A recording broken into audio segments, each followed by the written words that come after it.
There it is. There's the document that everybody got. I'm probably not going to wind up talking about all of the titles here, but I hope to give you a sense. Here's my big thesis. I hope to give you a sense of the diversity of literature about the Vietnam War. Um, it's not all the same kind of thing that we might expect having only read what I'm calling classic texts about the Vietnam War. Um, those classic texts are often by Americans, Americans who were combatants and write as veterans. They often have a kind of a political slash coming of age theme, a kind of an innocence to experience theme. And there's a way in which, in those classic books that I'm going to talk about a little bit more in a moment, the Vietnamese people themselves are almost invisible, uh, never fully characterized, never really occupying the center of the screen. Um, my thesis is there's a whole lot more literature about the Vietnam War than just the classic text with which I hope some of you are at least a little bit of familiar. And that's going to be the organizing principle here. I'm going to talk a lot about Vietnam literature by Vietnamese and Vietnamese Americans. I want to talk for at least a minute or two about literature of the Vietnam War by women. And I also want to talk about books about the war by international writers. In this case, a British writer, Graham Greene, I hope people have heard of, a Japanese writer you would be forgiven for never having heard of, Takeshi Kaiko, who writes a little um, niche, wonderful novel about the war, and Pierre Schoendorfer, excuse me, so I'm going to start by talking about the classic texts, but my punchline, I'm doing the teacher thing where I'm leading with the conclusion. The punchline is it's not just the classic texts by veterans giving us that innocence to experience theme. Literature about the Vietnam War is diverse and large and full of cool internal contradictions. So I'm going to be talking you through those different categories, and then if there's time near the end, I want to talk about two short stories. One's a story by Ernest Hemingway about World War I, and one is a story by Tim O'Brien about the Vietnam War. Stories about homecomings, veterans coming home to find a changed and unfamiliar world there in front of the eyes of a changed and unfamiliar self. That's how I'm going to end. Um, a couple of points I'm going to be making along the way um, is that this is an enormous literature. There's 50 years of writing about the Vietnam War now, more probably, and I haven't read all of it. I never will read all of it, but I'm trying. And another thing to say, and I think this probably goes almost without saying, but here goes. Most of these books, whatever their politics, whatever their perspective on strategy and Cold War and local tactics, most of these books have an anti-war agenda. This is characteristic of modern literature about war. The books that survive, the books that make it into the classroom, into the anthologies, are generally books that want to teach people that war is wrong, war is awful, war is evil. Um, there's ways in which the Vietnam War is evil in the way that all wars are. And then there are specific hypocrisies and evils and miscommunications, cruelties that are peculiar to the Vietnam War. Um, but pretty much everything you read in this tradition is by people who have woken up to the idea that war may be necessary, war may be unavoidable, but war is almost always evil. there's really just a handful of Vietnam novels you can point to that really share a militarist ideology. One is a novel from the end of the 1950s called The Green Berets, written in the sort of glamorous Kennedy days. It was the basis of a movie by John Wayne. That was a book that had a pretty uncomplicated militarist thesis, but that's pretty much the exception to the rule.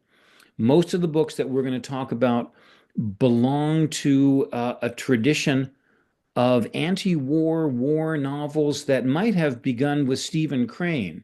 Stephen Crane writing about the Civil War 30 years after the Civil War was done. He's writing in 1890, The Red Badge of Courage, um, a beautiful, harrowing, impressionistic novel full of colors and sounds, which makes the point that so many of the books that would follow it will make, that war is a horror, and that the combatant's experience is generally one of unheroic confusion, and fear.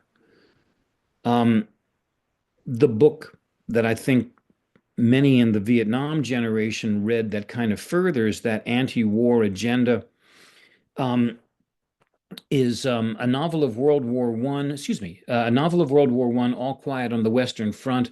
Eric Maria Remarque. I bet everybody remembers a piece of it. The most memorable piece for me is where the German combatants, in whose point of view we sit, capture gear of the enemy and go through the guy's knapsack to see what he's reading and to see his letters home and his dry socks.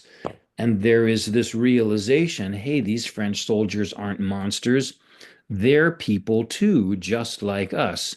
That Eric Maria Remarque scene in which the combatants wake up to the humanity of the people on the other side, repeated in novel after novel, including one that I'm going to be coming back to a couple of times here, and that's Tim O'Brien's brilliant, great book of, I think it is 1990, called The Things They Carried. More about that.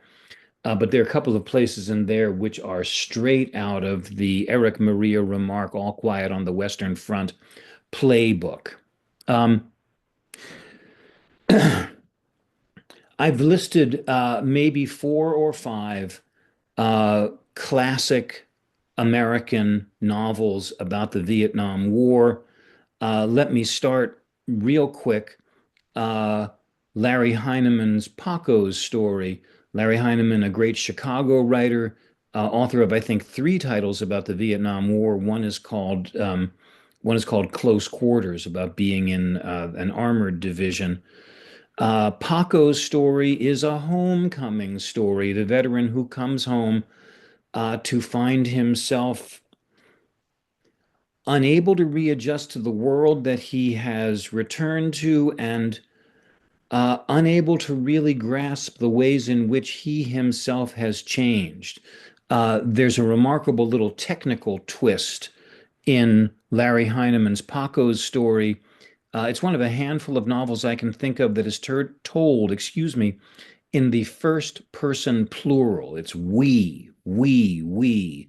We are watching poor Paco come back home to Michigan and fail to find his way. And you read the first two-thirds of the book and you think, well, who's the we?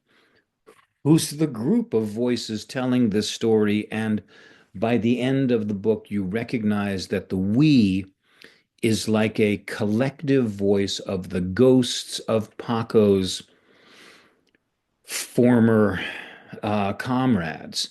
Uh, he was one of the few survivors, and the ghosts follow him back to Michigan to watch his failure to adjust.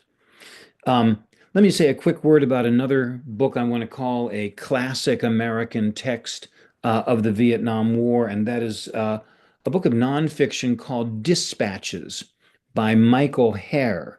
This is a book of 1977, right at the end of the war, right after the end of the war. Michael Herr was a journalist who wrote for Esquire magazine, and he was part of a movement in American journalism, 60s and 70s, called the New Journalism. You might know the great American writer Tom Wolfe, who also kind of rose to fame as part of the New Journalism. Um, in dispatches, in the New Journalism, uh, writers don't care too much about objectivity. They don't care too much about the facts. They don't mind putting themselves at the center of the story. And the subject is never the facts on the ground, but what the facts on the ground are doing to the sensibility of me, the writer. Um, it's a brilliant book, Michael Hare's Dispatches, and the subject is always, will Michael Hare go crazy from the things he's seen, the things he's exposed to, the violence that he witnesses? Will it make him crack up? He was everywhere. He was in Saigon during the Tet Offensive. He was in Hue in the later chapters of the Tet Offensive. He was in some very dangerous places, and he writes about them beautifully.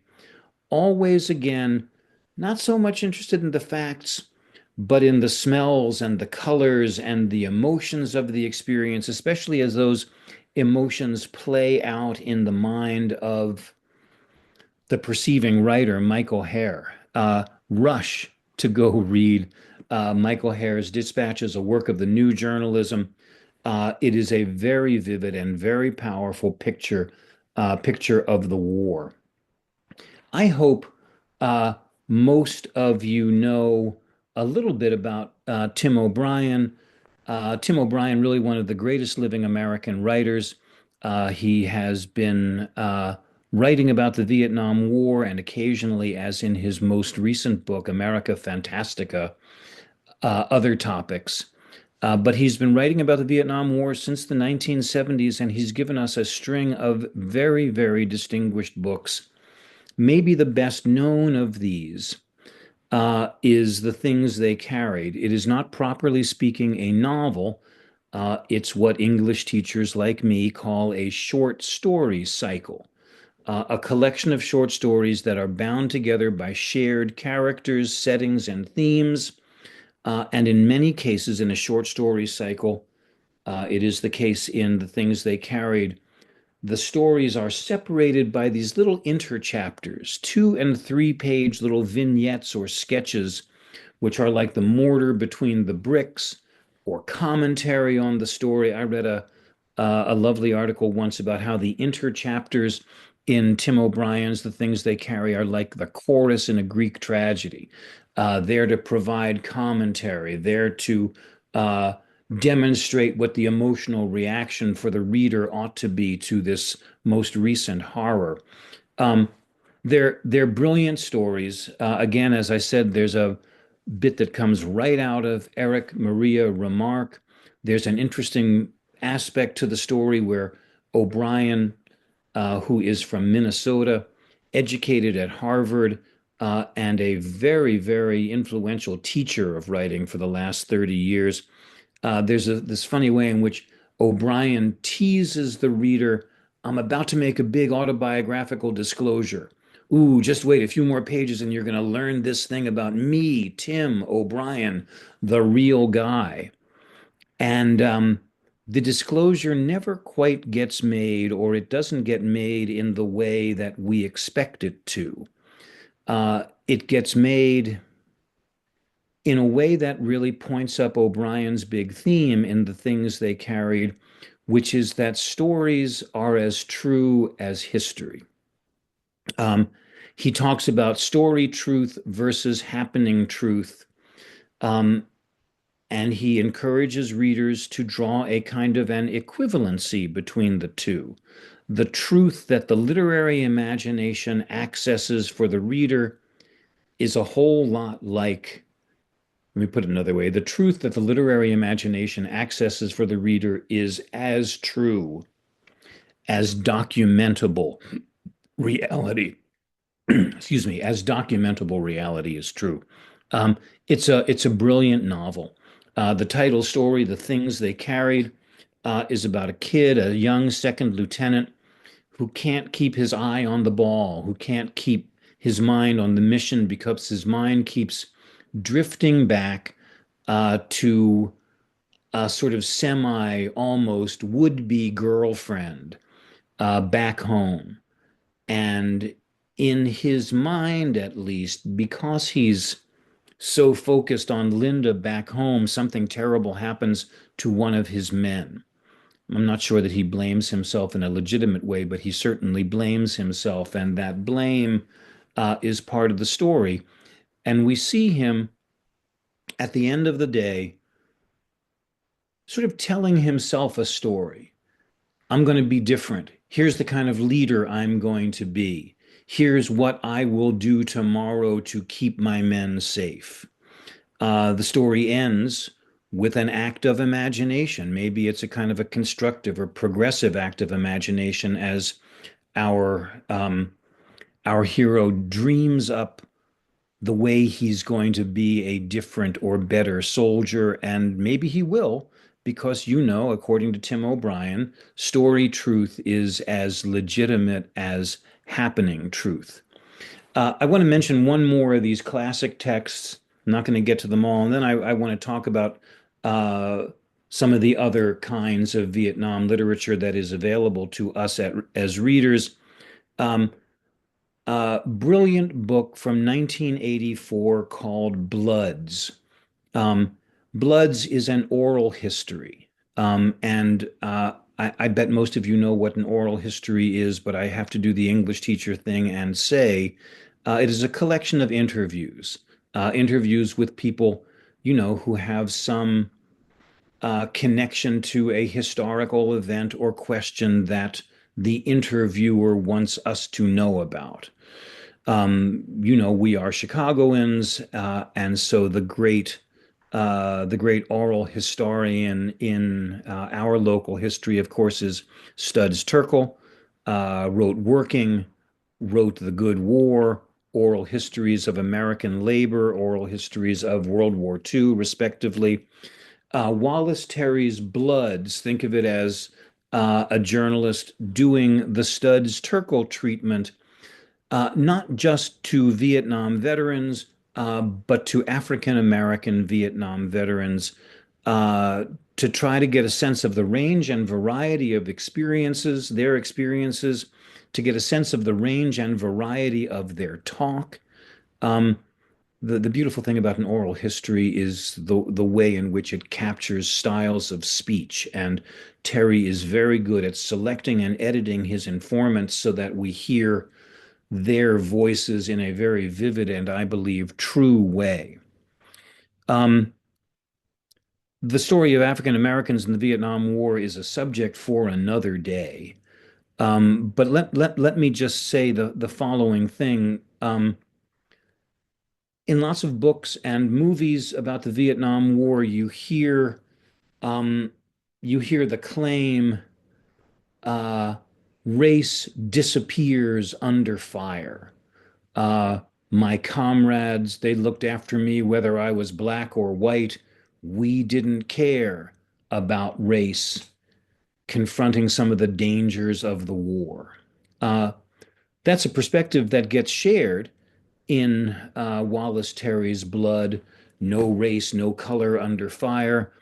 But in Wallace Terry's Bloods, you also hear a lot of another perspective which says racism was alive and well in the armed forces in the Vietnam War. A little footnote, but the most recent, or if you will, youngest classic American novel of the Vietnam War was a book called The Matterhorn by Karl Marlantes. Uh, Brilliant, long slog of a book. Uh, but its focus is tension and violence between black and white American soldiers. Uh, its agenda is somewhat like the agenda of at least some of the informants in Wallace Terry's Bloods, excuse me, to kind of explode that myth that American racism goes away under fire in the foxhole.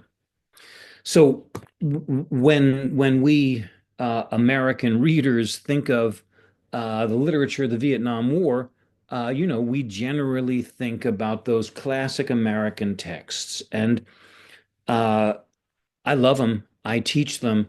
I urge you to go out and read as many of them as you can. And if you haven't read Tim O'Brien's The Things They Carried, put that first on your list. Tell your children about them. Declaim them from the rooftops. They're beautiful and important books. Um, my thesis here is that's not the whole story. And let me give you a little bit of a tour of some of the other kinds of texts that are available to us.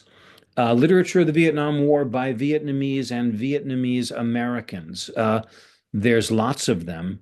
Many of them are now translated into English, and some of them have appeared from the press as recently as last year.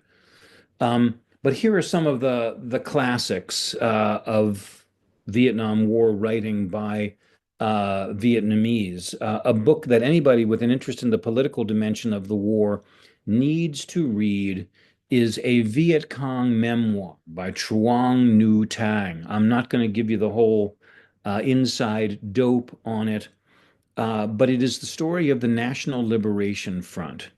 The National Liberation Front began, at least, as a political and then a military organization interested in repelling first the French and then the Americans without becoming aligned with the Communist Party. The National Liberation Front had a kind of a, we like to say, fragile détente with the party. I believe that by the time the war was over, the party largely absorbed the front. And veterans of that nationalist, non-communist NLF, National Liberation Front, like Tong, felt betrayed by the party, felt that their nationalist agenda was kind of sucked up in a communist agenda that Tong at least characterized as imperialistic. Um, it's a beautiful book. It ends with a refugee journey that is harrowing. Uh, you need to read it. Um, Let me mention just a couple of others. 1996, Duong Tu Huang's Novel Without a Name um, is, to my mind at least, proof that Vietnamese writers loved Kafka. Franz Kafka, the Czech writer writing in German, writes these strange, dreamlike stories where our protagonist is caught in a kind of a labyrinth. Maybe it is a bureaucratic labyrinth where he can't quite get the answers he needs. He can't figure out why he's there, and he can't figure out how to leave. Uh, Duong Tu Huang's Novel Without a Name is Kafka meets the North Vietnamese army. Our protagonist uh, is traveling across the war to deliver a message whose context and purpose he doesn't understand and whose recipient keeps changing identity. No, not this guy, that guy. He's in that Kafka labyrinth, except it's the jungles of Cambodia and Laos, and surrounded by death on every side. It's a beautiful book. The thing that I remember most vividly about it are the descriptions of hunger. How hungry um, NVA, North Vietnamese Army soldiers, got on a diet of rice, protein starved. One of the most upsetting scenes in the novel is when somebody in this guy's unit, one of his bodyguards, sights and shoots, I think it's an orangutan, and they fall on it and tear it up and cook it and devour it for the protein because nobody's eaten protein in a month. It's a very upsetting scene. The big part to remember is that it is Kafka meets the North Vietnamese army, that labyrinth where the directions aren't clear, the instructions aren't clear, who's telling the truth, who's lying. It's a brilliant book. And let me say real quick, maybe the greatest of these is called The Sympathizer by Viet Thanh Nguyen. Um, it's about a double agent. Uh, is he working for a double agent during and then in the refugee years after the war? Is he working for the party? Is he working for the non-aligned National Liberation Front? Is he maybe in bed with the CIA? Um, we don't know. And there comes a point where we realize that our hero doesn't really know what side he's on anymore either. This is especially the case as he becomes involved in like resistance networks in San Francisco's Vietnamese community after the war. Um, he has to make a decision. He has to make choose a side, and ultimately that decision is going to be a painful and destructive one for him. Uh, I could go on about these, but I think if I were to urge you to read any one of them, Viet Thanh Nguyen's The Sympathizer is a brilliant, ambitious novel. Um, I hope people recognize that Americans and Vietnamese aren't the only people writing about the Vietnam War.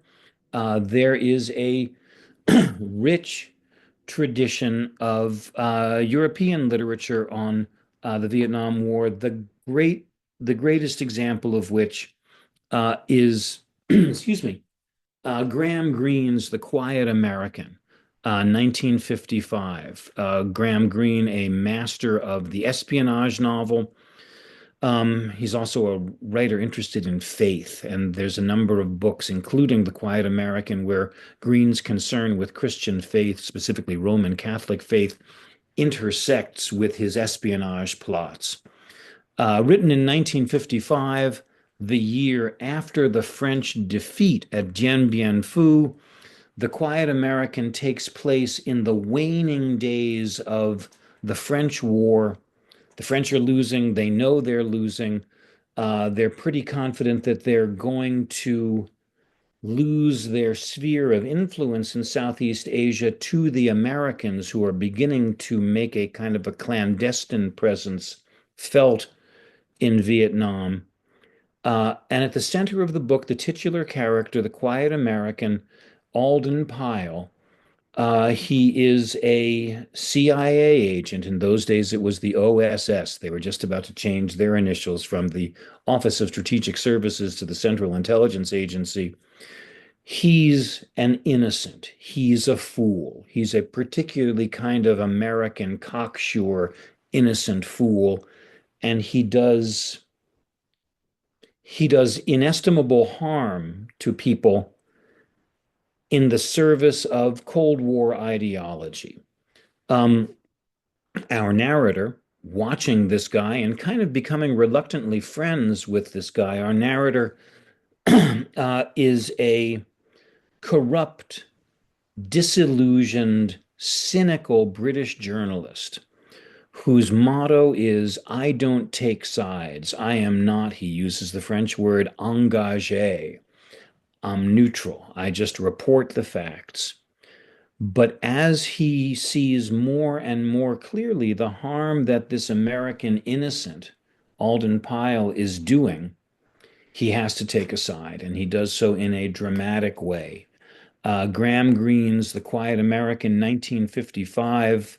There has yet to be the academic paper written on how Graham Greene's The Quiet American underscores Viet Thanh Nguyen's The Sympathizer. What is it? 60 years later, The Sympathizer is like a revisiting of these issues of neutrality and taking sides that Graham Greene develops really brilliantly in The Quiet American.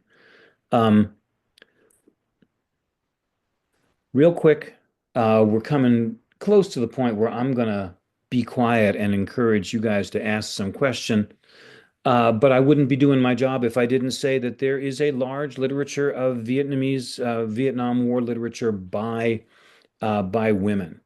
Uh, Maybe the most distinguished contribution to this literature by a woman is in a couple of books. I've sampled just one here by Mary McCarthy. I'm gonna grab your clothes, okay? Do Mary you want your McCarthy sweater put in the wash too? Mary McCarthy died in the 1980s. Uh, American realist, novelist, maybe best remembered for a brilliant book about a I put a few things. group of women graduating from Radcliffe and the way their different lives go. It was one of the first American novels dealing with the pill. Brilliant book. She's less well remembered for her Vietnam literature, but I'll mention this book, 1968, Hanoi. Mary McCarthy, along with Jane Fonda and others, was part of an American anti-war kind of celebrity group who visited Hanoi. And she gives a very sympathetic portrayal of the North Vietnamese under the B-52s. Talks about how the city was built and rebuilt, uh, the holes that the B-52s blew up in roads, refilled overnight by workers carrying shovels. She draws a picture of a culture that is fiercely ideological, maybe fiercely ideological to the point of not having a great deal of imaginative flexibility, maybe to the point of not really having the ability to make peace. But she also draws a picture of a culture that retains a good humor and a kind of a philosophical detachment under the B-52s. 1985, Bobby Ann Mason's In Country uh, is a beautiful book, especially for young people. It is about a young woman growing up in the years after the war, wondering why nobody will talk to her about the war. Was it so awful? Was it so indescribable? Am I so innocent that nobody can really tell me this story? And she embarks on, as we like to say in literary studies, she embarks on a kind of a quest uh, to learn the history and, more importantly, to feel the history. And I think where the novel comes down is you can never really feel the history. You can learn it, but you can't live it. And that a point kind of comes where you have to just accept you're never going to get the mystery of what previous generations went through, especially if they went through the war. Um, so there's a quick sense of some of the kinds of Vietnam War literature, aside from those classic texts we all think about. Before I fall silent and encourage you guys to ask questions, let me just mention these two homecoming texts. Um, uh, writers about writers about war are always fascinated with the aftermath. Paco's story, the one that's narrated by the ghosts, is a homecoming story. Um, Bao Nin's 1991, The Sorrow of War. The lone survivor of a North Vietnamese army unit comes back to an unfamiliar Hanoi and can't find his way. Lots and lots of examples of that trope in Vietnam War literature. Um, the trope probably did not originate with Ernest Hemingway's Soldier's Home, but that was the classic first expression of this kind of narrative. Soldier's Home is a story from Hemingway's first book, which is a collection of short stories in our time. Um, they're beautiful stories. And Soldier's Home is about a kid, an American kid who comes back to, I think it is Nebraska, a little town in Nebraska, after having fought in France. And he can't get back on his feet again. He can't get into the current of life. It's not clear if he's going to move on into any kind of productive future at all, or if he is just going to be stuck. And the curtain falls on him being stuck, and we don't know where he's going to go. Beautifully, the soldier's name is Krebs, Krebs, Harold Krebs. It's the German word for crab. And this is Hemingway's little joke about how American soldiers often contracted crab lice in France. But there's also a symbolic meaning that I bet you have already figured out. Both in folklore and in reality, I believe crabs don't move forward. They walk backwards or they walk sideways. And when the curtain goes down on Harold Krebs, who has just made his mother cry by speaking profanely, we think this is a crab. This is a guy who's not going to be able to move forward. One of the stories, pardon me, in Tim O'Brien's The Things They Carried, that brilliant collection of linked short stories, picks up the homecoming theme, and that story is called Speaking of Courage. It's about a character, Norman Bates. That's not correct. Norman Bates is the protagonist of Psycho. I'm not remembering. Norman Bowker. Uh, it's about a protagonist, Norman Bowker, whom we get to know in some of the prior stories. He's home in a little Minnesota town, perhaps not unlike Tim O'Brien's little Minnesota town. And he's doing the Harold Krebs Soldiers Home thing. He can't fit in. He can't find a way forward. He can't imagine the future. He can't really communicate the nature of his combatant's experience to the people closest to him.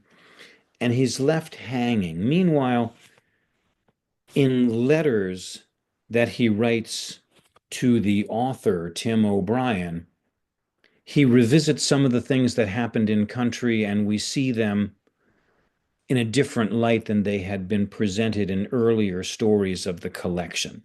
I won't tell you how it ends, but I'll tell you it's sad. And it's a story very much in dialogue with the Ernest Hemingway Soldier's Home topic. So I got a couple of other things to say. You see, I haven't touched all of these texts, but maybe this is the moment. This is the moment for me to take questions. The way this works best, I know this from long and bitter experience on Zoom. The way this works best, put up your little virtual hand, and I will call on you when you do. Who's got a question? Peter Moan. Uh, I graduated from Bowdoin College in Maine in 1962, and I was a member of the Reserve Officer Training Corps. I then went to the University of Chicago Law School, graduated in 1965, and my timing was exquisitely bad. That time, there was a war in Vietnam. Turning into the book, I went to Vietnam with the 2nd Battalion, 3rd Infantry, 199th Infantry Brigade, not as a lawyer, but as a combat captain, an officer in the infantry. And I saw combat for the better part of the year. I hold the Bronze Star and the Purple Heart, among other things. I am an inveterate reader of books on Vietnam, but when I was assigned to Vietnam, I said, I better read about this place. And the first book that I picked up to read was Street Without Joy by Bernard Ball. Bernard Ball was a correspondent who trailed around with the French when they were fighting the Viet Minh. And he wrote probably one of the first books about the idiocy and the futility of a war in Vietnam. Yeah. Incidentally, when I was still in the country, he was killed by stepping on a landmine. I also commend to people Max Hastings' book on the Vietnam War, because it also covers the other side of the story, not just talking to Americans, but as you have said, Professor, the viewpoint from the other side. And there was also a book that I hadn't read, came out maybe 2 years ago, The Vietnam War by a gentleman named Warrow. And it's a 600-page tome. And again, it talks about what was going on with the VC and with the North Vietnamese Army. My final comment is this. I came home from Vietnam with no nightmares, no problems. No one spat at me. I proceeded into the practice of being a trial lawyer for 40 years. I viewed the war as an exercise in futility, but I got out of there a month before Tet, before they started fragging officers. But I'm proud to have served my country there. The only problem was I was an athlete, and you never go into a contest to tie. And we went into that contest. So many restrictions. It was a tie ball game. Unlike World War II in Korea, where you had what they called the forward edge of the battle zone, you captured property, you moved on. We were in a big circle. We never captured and held property. We just worked around it. The people we saw during the day were often targeted against us at night. But I just wanted to add those books to your list. And of course, my favorite book, as I mentioned to you before we started, was the Neil Paul Sheehan Pulitzer Prize winning book, A Bright Shining Light. And that was about John Paul Vann, who sort of as an advisor to MacV, blew the whistle on the futility of Vietnam way back when we first started putting advisors there. He eventually went back to Vietnam in a military capacity and was killed in Vietnam. But it is a wonderful book. It doesn't pull any punches. And again, it goes back to the beginning of this, what I call a very, very futile conflict. Thank you. I've talked too much. Peter, thank you. Let me just repeat back some of the titles that you are giving us. Bernard Fall, spelled like the verb to fall. Street Without Joy, kind of an anatomy of the French failure in Vietnam. What was the name of the book by Max Hastings, please, Peter? Max Hastings' book is either called The Vietnam War or The Conflict. It's about an 800-page book, but again, he goes into both sides, which is very important. One thing I wanted to add just quickly, we were so ill prepared when I went over to Vietnam in 1966, and we were told by the CIA that, watch out, the French are still friends of the VC, not of us. The maps that we had were basically Texaco travel maps because the Army cartographers had not done the new ones yet. And the maps, it was very, very problematical. All the hamlets and towns were in French because one of the things the French did when they took over that country, they banned the language. They changed the names of all the hamlets to French names, which is one of the very reasons why that war, when you look at it in perspective, was not a war for communism. It was a war for nationalism. We never really understood that. I totally agree with that. I totally agree with that. And let me just also mention or repeat the other title that Peter mentioned, which is Neil Sheehan's A Bright Shining Lie, about John Paul Vann, advisor, strategist, kind of an idealist, and the way his vision kind of gets sold out. Neil Sheehan also wrote a book about the, I think I have this right, the last naval mutiny, which happened to take place during the Vietnam War on a boat called the Arnheiter. Neil Sheehan's The Arnheiter Affair is a great book. Prue Beidler, what were you going to say? I listened last summer, I think it was, at least newly after it had come out, The Women by Kristen Hanna. I imagine it's a book you're familiar with if you haven't had a chance to read it yet. Very interesting book about early in the war, women going to serve as nurses in the Vietnam War. It's a very compelling story. She's written a lot of other books, and I actually had not read her before. But it was I think for a lot of us who were in that, came of age in kind of that era, women were not part of the story. I know there have been, I read a while ago, I read some nonfiction about nurses in Vietnam, but this seemed to be kind of an outlier in terms of really focusing on the impact, particularly of the early women in the war. And one of the things that she mentions in the book, I don't know how many people here who have read it, but I commend it to you.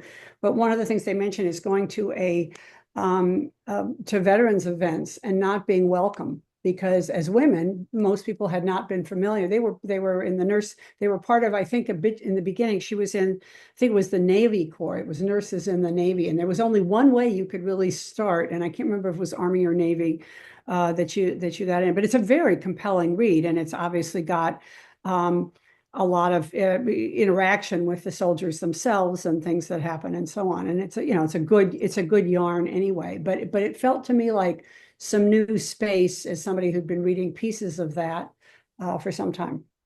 Thank you. Let me just ask you, please, to repeat the author and title, Prue. The title is The Women, and the author is Kristin, Kristin Hannah, Hannah. All She's right. other stuff, but this I really commend this book to you. And it was it was on the New York Times bestseller list and so on. It was interesting to me that it rose to that level because it was a fairly narrow focus. Thank you. Thank you. And I think Peter wants to say something. I looked up the Max Hastings book, which again, it's very, very long, about 1,000 pages. It's called Vietnam, an Epic Tragedy, 1945 to 1975. It covers both sides of the equation. It's excellently done. Thank you very much. Thank you very much. Who else has got a question or a comment, please? I see, Professor Goluboff, we have a message in the chat function from Hein Nguyen. I'm hoping I'm pronouncing that correctly, who says, "Hello, everyone. Thank you, Dr. Goluboff. I read some books on your list. I am Hien Ku Min Nguyen, PhD. I hope I pronounced that correctly, and a nonfiction writer. I want to bring you another view about Vietnam War. It is my newest book, Rich and Poor in the Global Village. The book is published in February of this year and in the local authors catalog at Lake Forest Public Library since last week." Oh, fantastic. That's great. That's great. Thank you so much, sir. Happy to hear about it. Rich and Poor in the Global Village by Hien Nguyen. I hope I'm pronouncing that right. Who's the publisher? It doesn't look like there is a publisher listed there, but I can try and find that for you right That's now. all right. That's all right. I really appreciate that comment. Thank you so much. There you are. You have to unmute so we can hear you, please. There you go. Hello, everyone. Yes, I am Hiền Nguyễn, and I have a book just published in last month and in the Lake Forest Library in last week. And to bring with you some the other view about the war, and then it is somewhat for the Vietnam wars in my eyes. I was born and raised in Hanoi during Vietnam Wars. In the 1972, the 52 planes captured bombed in Hanoi. I was 8 years old because I write in the sea, but in my eye. In the 1972, B-52 planes captured bombed Hanoi. She was 8 years old. Witnesses houses in Hanoi being destroyed, the one of the French consulate building in Hanoi being broken by B-52 bombs when the US and Vietnam diplomatic delegation was meeting in Paris to negotiate a peace agreement. This bombed place was only half a mile from the prison where John McCain and other American pilots was being hanged. And then it is my book in the Lake Forest library. And then in these books, I talk the feeling from the child in the Vietnam War. And I want to talk for some of my friends. They are the American veteran in the Vietnam Wars. Of course, they honor me so much. And then after the Vietnam Wars, many of them, not some, many of them have met in the psychology. It's a mental problem, and in the PTSD. And I talk, sorry. And then in the war, it is very terrible. And then I talk, maybe I think the John McCain did not say about his feeling when he is then in Hanoi. But I think it is a not easy feeling when it you see in the bomb from the his friends robbed in Hanoi. At that time, he is innocent in Hanoi, and then everything. At that time, when he was a child, I felt and I felt hate and the pilot. But now after I understand, and then after the war passed, and then it 3 years ago, and I heard I hear the information about the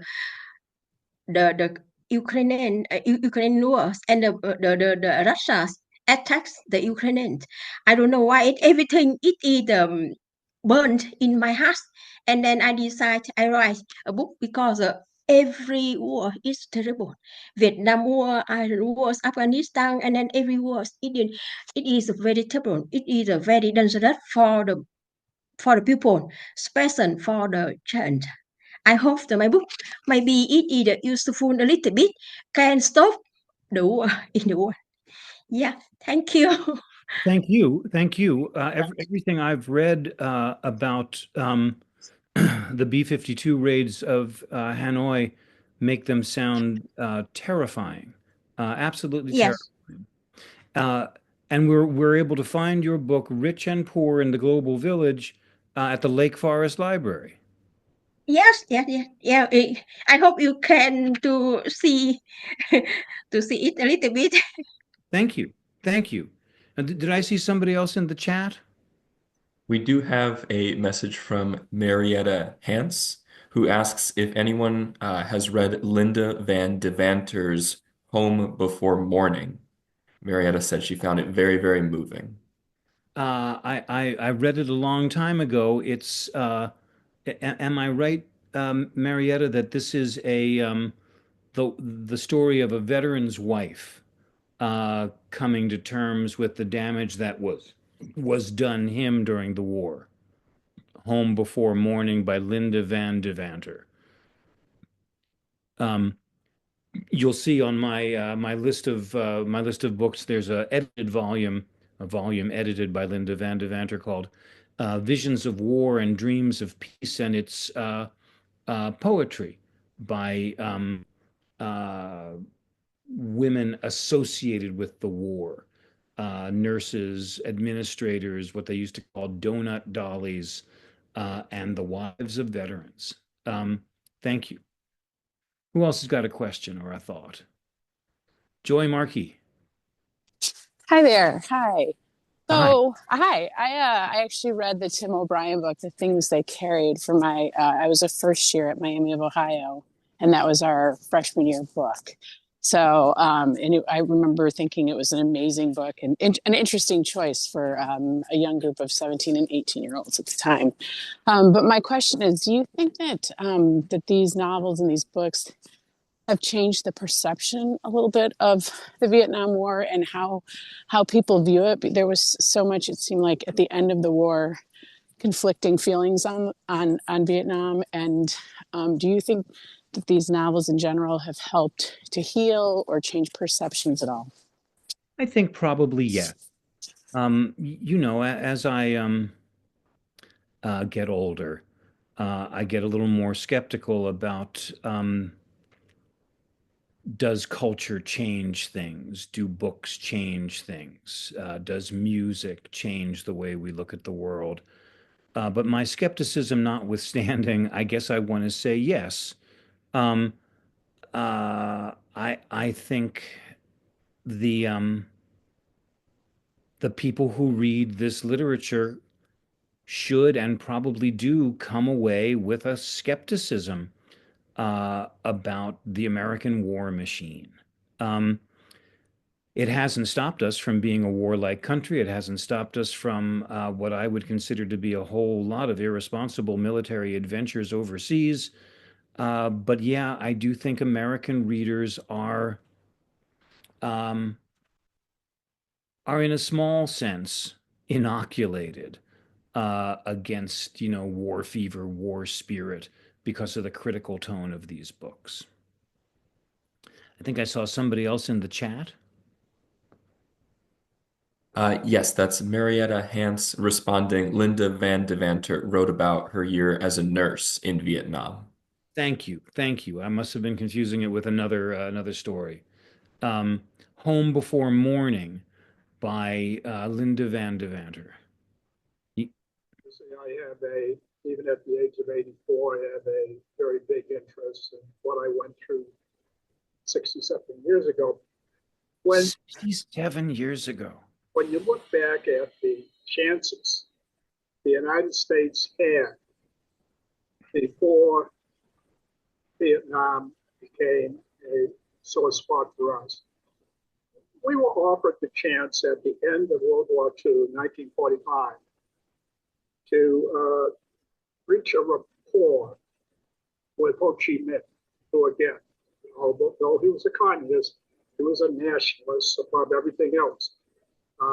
Dialogue continued for a while, but when Eisenhower became president, he did not want to make any arrangements with the Vietnamese because he felt it would infuriate the French. And that's why you read in a book like Max Hastings' book, and John Walro's book, it covers that quite well. We had a chance at one time to prevent history from repeating itself. My one big take on my experience in Vietnam is, number one, I despise warfare. It's not fun. Number two, we as a country and as a military apparatus do not learn from our past lessons. What happened in Afghanistan is what happened in Vietnam. We made the same mistakes in Afghanistan that we made 50 years previously in Vietnam. And a lot of the books written on Vietnam, that undercurrent is in there. Learn from what we did back then and don't do it again. And we're doing it. Thank you. That moment when Ho Chi Minh is about to become president in 1945, as the Japanese come out of Vietnam after the bomb, looks more and more, I agree with you, Peter, like a tragic missed opportunity for the country to recognize him as a nationalist leader who might have done some good for his country and who might have, become an ally of our country. Eisenhower so fiercely anti-communist that I think Ho Chi Minh never had a chance. And the thing Peter is saying about the American military failing to learn from its mistakes, I think that's totally true. Henry Kissinger, forgive me quoting Henry Kissinger as if he were the sage of all sages, but Henry Kissinger said, "Guerrillas win if they don't lose," which is a way of saying you can't defeat a guerrilla army with conventional tactics, and we still aren't learning that lesson 50 years out. Guerrillas win if they do not lose.